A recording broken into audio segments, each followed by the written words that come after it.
Kung di mo alam ang nangyayari sa buhay mo,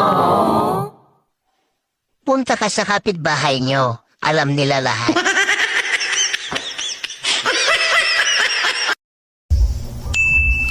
Kapag chinismis ka, huwag kang magalit.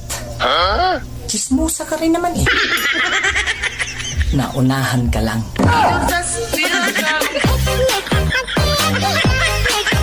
Hindi kita pinipilit intindihin ang ugali ko. If gusto mong umalis, edi, pwede bang sumama? Hindi ko kasi kayang mag-isa, baby eh. Alam nyo, minsan nakukonsensya din naman ako pag nagagalit ako. Sino bang hindi? Kaya gusto kong baguhin yung mindset ko na ganun. Susubukan kong hindi na makonsensya. Sino ka ba? Be, pangungusap lang hindi mo alam. Unang-una, patanong. Pangalawa, padamdam. Pangatlo, pakis. Kiss lang eh, pagdadagmot mo ka, para ka naman tanga.